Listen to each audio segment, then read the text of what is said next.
Hey guys, welcome back to the channel. Today we're going to do an unboxing of the Red Magic 5G gaming phone.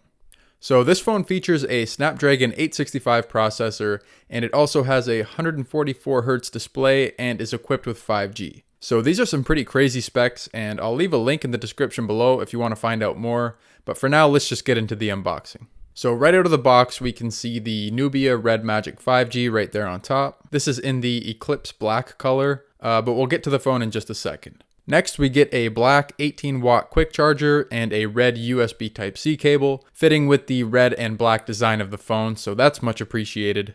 There are actually a whole bunch of other accessories that you can get for this phone, including an even faster charger, but you can check all that out on the Red Magic website. Now, I skipped past the setup, so let's take a look at the phone. So on the back, it has that common landscape design that a lot of other gaming phones have.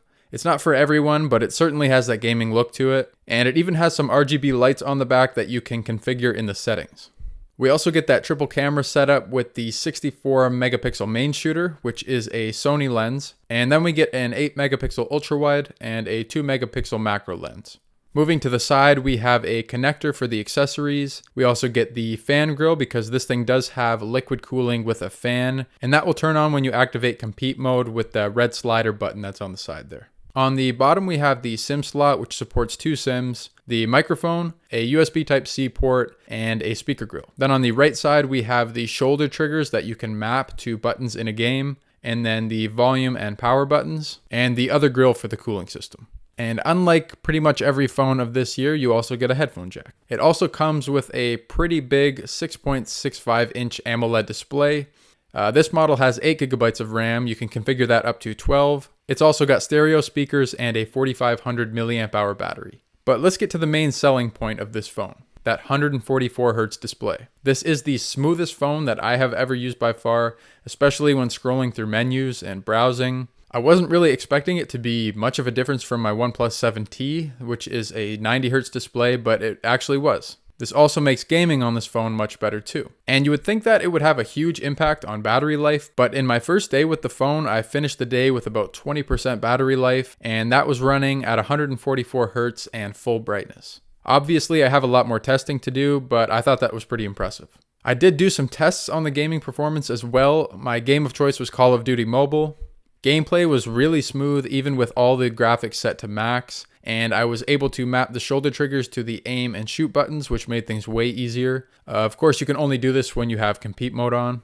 You can definitely hear the fan when you are in compete mode, but it does keep the phone really cool. After about 45 minutes of playing, I hadn't even really noticed any change in temperature in the phone. Pretty much every other phone that I have tried to play games on at least gets warm after the first few minutes, but not this one.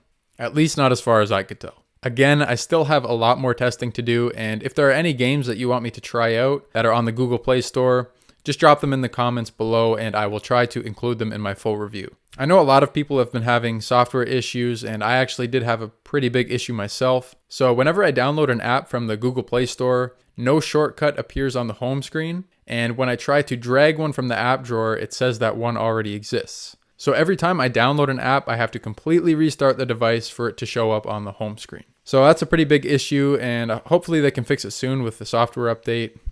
I know that some people were also having issues with the Google Photos app, but so far no problems for me. Anyway, that wraps up this video. I will go into more detail when I do my full review of the Red Magic 5G, and even show some photo and video tests as well as everything else that I haven't covered yet, so make sure to subscribe to the channel if you want to see that. Also, if you found this video helpful, then be sure to smash that like button as it helps out a lot. And as always, thank you for watching, and I'll see you in the next one.